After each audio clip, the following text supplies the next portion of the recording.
Hi folks, John Cordisco back again with another very, very great game played in round 5 of the Gashimov Memorial. Grandmaster Gashimov passed away not too long ago. Great loss to the chess world. He's a good guy. It's a shame. Epic game. Epic game. Round 4, Magnus Carlsen lost. Round 5, he's playing Timur Radjabov from Azerbaijan, where they're playing. And this is only the second time in 4 years. 2010 was the last time Magnus Carlsen lost 2 games in a row. Those of you that are wondering what I have on, those of you not in the United States, it's my New York Yankee jersey from a very famous baseball player in the past, Lou Gehrig. I'm going to the Baseball Hall of Fame here in Cooperstown this Sunday, so I'm getting in a baseball mood, and we're going to cover chess with a baseball jersey on. Carlsen is white, Radjabov is black. Let's get to it. D4, Knight F6, C4, G6. It's Radjabov's favorite opening. He's an expert on it. The King's Indian. Anything can happen, and usually does. Knight to C3, Bishop G7, E4, and of course the typical D6. This is not a new move, but a fairly new move. Magnus went knight to E2.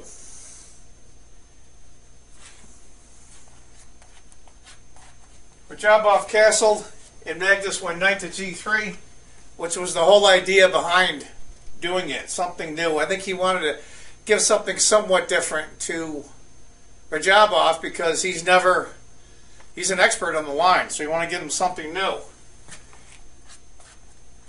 E5, D5. Temporarily, it's a little closed up here. You're going to see later, it's very typical in the King's Indian. You want to go the F pawn to F5 and open things up. Black goes A5. Oh, wrong. My mistake, excuse me. D5.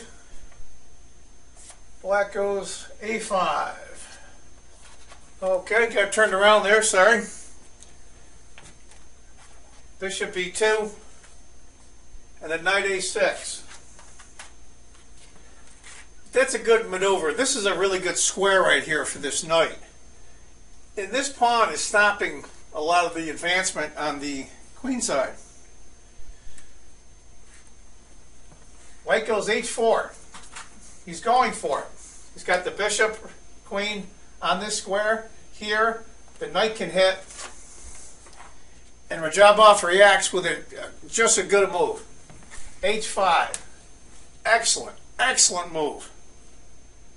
Bishop G5. Oh, I got turned around here again. Black plays queen to E8. And white plays queen to D2. You're going to see this is a heck of a game coming here. It's pretty good right now. Black plays knight C5. Excellent spot for that knight. Excellent spot. And what I understand, Magnus thought for about 1 minute only. This is move 12. He probably should have castled short. He decided to castle long. I think he wanted to get a position that Radjabov wasn't familiar with. And immediately he went knight to G4.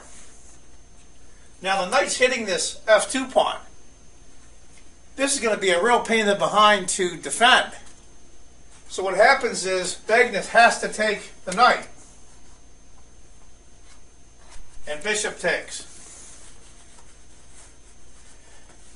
What Magnus just did then is he gave up his bishop pair. Now everybody's thinking, well, who cares? Look how closed it is, but it doesn't always stay that way.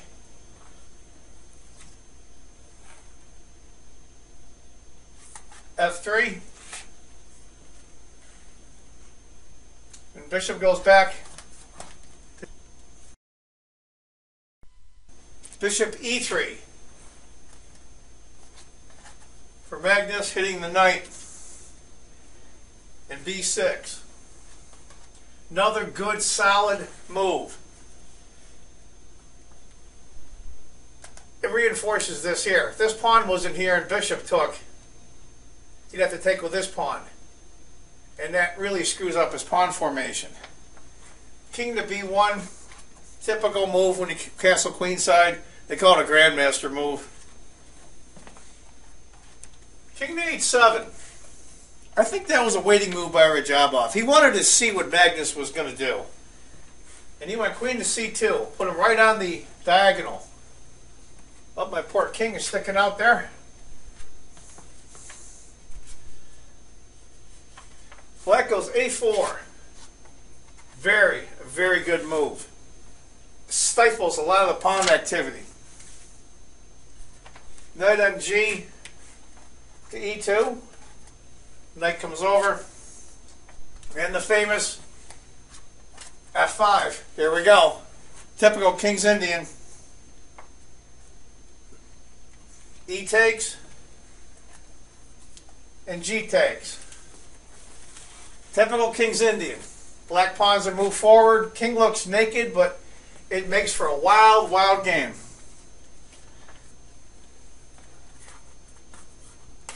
Magnus goes rook to h3. Trying to get the rook back around. Trying to get some kind of attack. He's got the queen here, the bishop coming in. King goes back to h8. White plays f4. Now there's no way that black's going to move that pawn. It locks everything up. That's not what he wants. He's got the bishop pair now. He wants open lines. Black goes knight to e4. And that knight just can't be tolerated there. It's just too strong right there. So he takes, and now f takes. Now we all see why, of course, the queen can't take here, because if queen takes, bishop comes, pitting the queen against the king, and you lose the queen. F takes, rook to g3, bishop g4.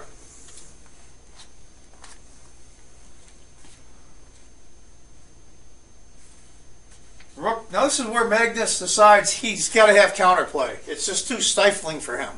And he's not used to that type of play. He's not used to being slowly smothered. He's usually slowly smothering other people. He sacrifices the exchange. H takes.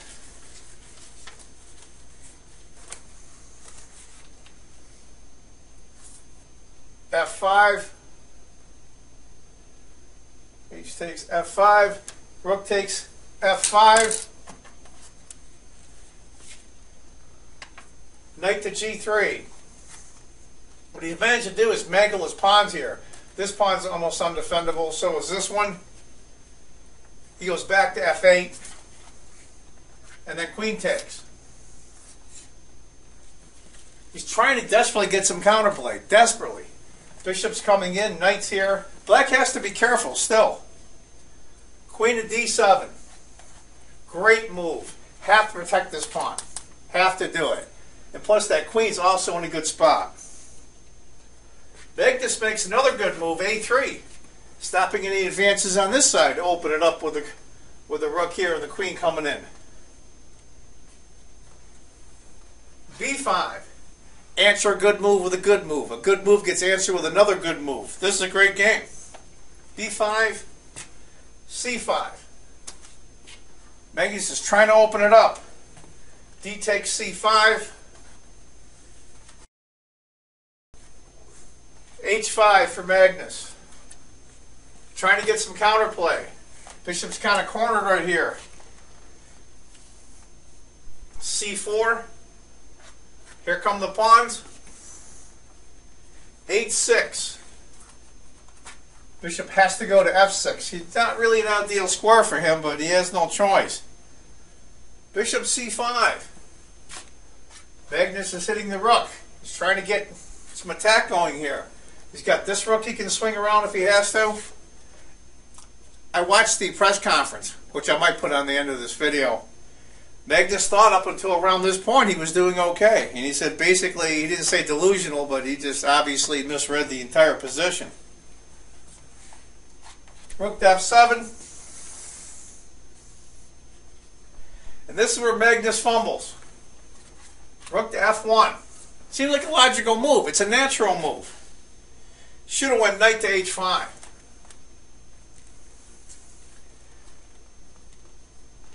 Rook to e8. Bishop b4. As you can see, White's position is starting to crumble. Bishop g5. Well, if it'll go in there. Hitting the pawn. And Magnus tries desperately. At this point, we're on move 35. Radjabov was in serious time trouble. I think Magnus is trying to complicate things so he would stumble into time trouble. And Radjabov comes up with a perfect move. According to the computer here, it says forces the win. c6. In time pressure. Bishop d6.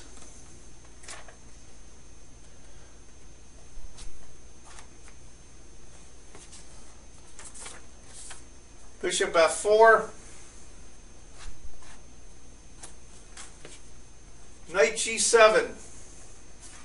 Which is a pretty good move. We see here if the queen takes the bishop, knight takes the rook and he gets the exchange back. But he does it anyway. Even under time pressure, Radjabov has it all figured out. Queen takes, knight takes, queen takes, queen takes, pawn takes, and then g3.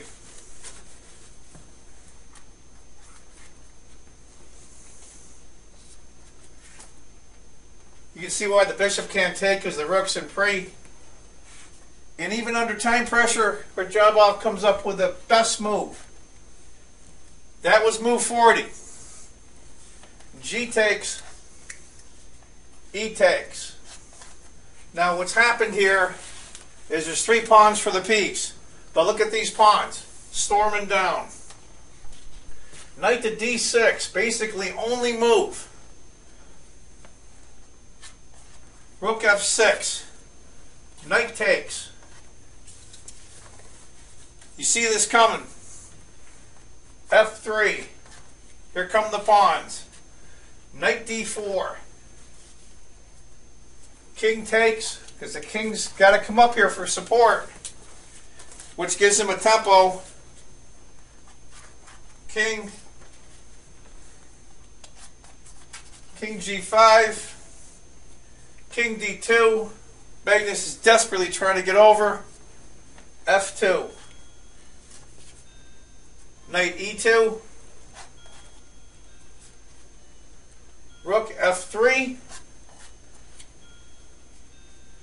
King c2. What else is he going to go? King h4. Rook checks. Radjabov blocks. Rook back to f1. g3. King d2. And then King g4. And this is where Magnus Carlsen, world champion, resigns. First time in 4 years that he's lost 2 games in a row in classical chess. What an awesome game by Radjabov. Finding the exact best moves under that kind of time pressure. Hats off to him. I feel bad for the kid Carlsen, but he's the world champion. He just got $1.5 million. He'll get over it. Anyway, folks, that's the video from round 5. Great game. I hope you enjoyed it.